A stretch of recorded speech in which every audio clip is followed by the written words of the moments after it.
So we'll be on short times from now on. So I think it's going to be difficult transitioning, you know, like hang off one Zoom and get on another Zoom. But we're going to make the best we can.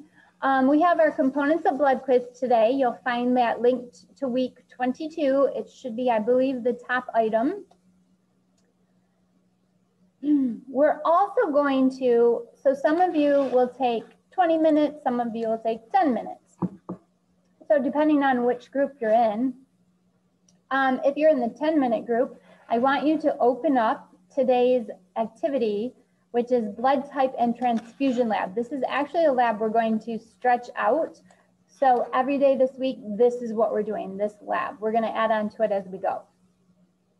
So there's a bit of reading, like one page front back, but it's, you know, big font. So, well, I don't know that it's big font, but anyways, it's not like a textbook page. Anyways, I want you to read through that first portion while we wait for others to finish. So we're going to have our screens on, of course, for our quiz.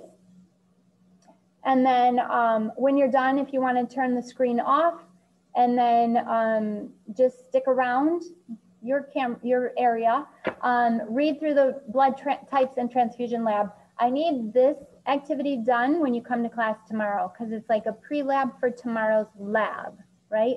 So we have to have that background information. When we're done with the quiz, which will be about 20 minutes, we will reconvene. I'm going to give you a short explanation on antigen and antibodies, because that is the piece that is most confusing, I think, for students. And it's also what our lab is based on. So it's pretty important that we understand the concepts, okay? And then what we do, if we don't get it done in class, you will need to finish that for tomorrow, okay? Any questions on the schedule? Quiz, read on your own, come back together for a short explanation, finish lab. I'm gonna call the rest of the crew back, Kylie, so I'm gonna put you in a breakout.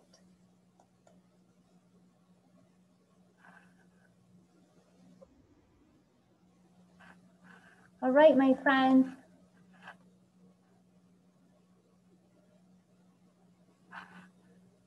Come on back.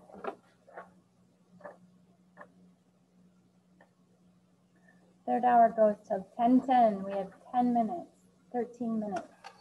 Did you get to start reading that thing? Okay, does it kind of make sense?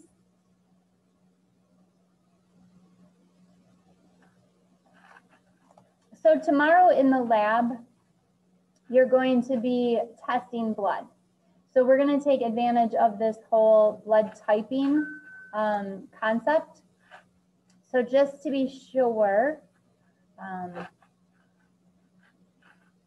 we want to make sure that we know the difference between an antigen and an antibody. So this is from your reading 305 to 308. I'm going to skip ahead past the history. So antigens are proteins that are on the surface of the cell's membrane. So they're actually on the red blood cell. So they were discovered like back in the day, Landsteiners. So I just want you to know, sorry, another name for antigen is agglutinogen, and you might see that in some resources. And then antibodies are also called agglutinins. So agglutination is a clumping of the red blood cells. When the red blood cells rupture, they release their hemoglobin. Their hemoglobin is sticky. That causes them to stick together. So that's agglutination. So antigens, proteins on the surface of the red cell, they can cause agglutination in a body that doesn't have the same antigen. Okay, so they're agglutination generators, basically, is how that name came to be. And then if you have the antibodies for the antigens you lack. So I have type A blood. That means I'm going to have B antibodies. Antibodies are other proteins, and they attack foreign antigens. So they'll attack the red blood cells if they don't belong. All right, so if you have type A blood, you have A antigens. And if you have type B blood, you have a different protein on your cells, and we call it the B antigen. If you have both A and B antigens, proteins on the surface of your cell, you have blood type AB. And if you don't have any of them, but maybe you have this other one called H, you have type O blood. We don't concern ourselves with H because H we don't have antibodies against. But this is what that would look like. Notice the blue circles, that's the A antigen. B is the green, and AB you see have both green and blue. So this person, you have antibodies for the antigens you lack. This person would have type B antibodies, which attack B antigens, cause this cell to clump. In the lab, we're using an antiserum that is similar to the plasma of A blood. So you're using B antibodies to identify the B antigen.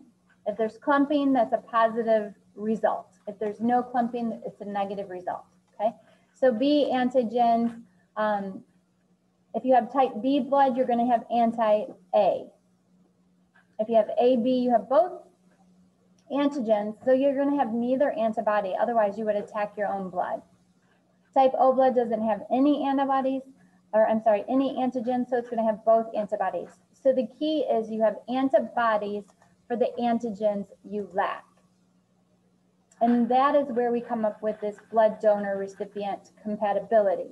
Who can give blood to who? So antibodies will cause the red cells to clump, to agglutinate. So we only worry about the donor's blood as far as antibodies go.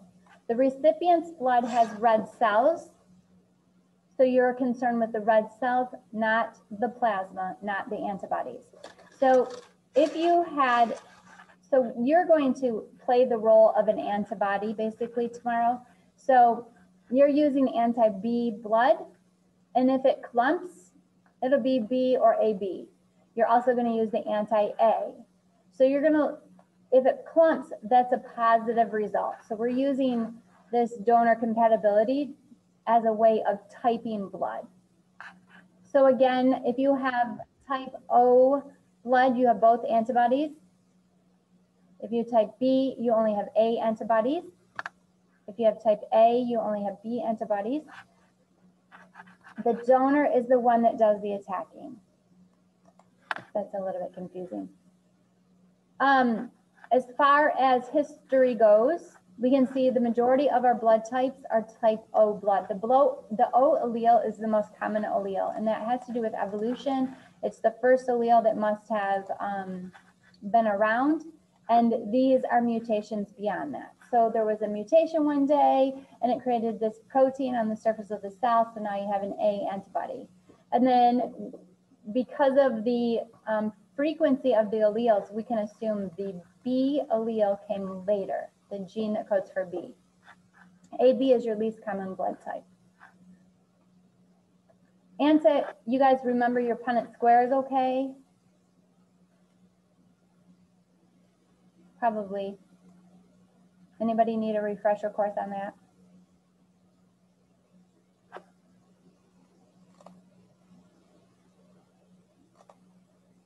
Okay. So this is the worksheet you're doing today. Remember, phenotype is the physical characteristic. So for blood, the physical characteristic is the antigens you have. Genotype, that's the genes that code for your blood. So maybe you have IA. I stands for immunoglobulin. That would be the same as AA. All right, Punnett Squares, I think you remember those okay. It's pretty self-explanatory in this area. You're going to do a couple squares and look for possibilities. These are the proteins. Remember, proteins called antigens are on the red cell itself, and then antibodies are in the plasma, and antibodies attack antigens. RH is another factor. The rhesus monkey is where it was first discovered. That's why it's called RH. That's a whole nother protein that is on the surface of the cells. Okay, so you'll read through this and then you have a handful of questions to answer. if you got started on that, hopefully you got through the reading and all you have left are the questions, which it looks like it's a lot, but in the end, it's really not a lot. You'll go through it quick. Okay, so this needs to be done for tomorrow.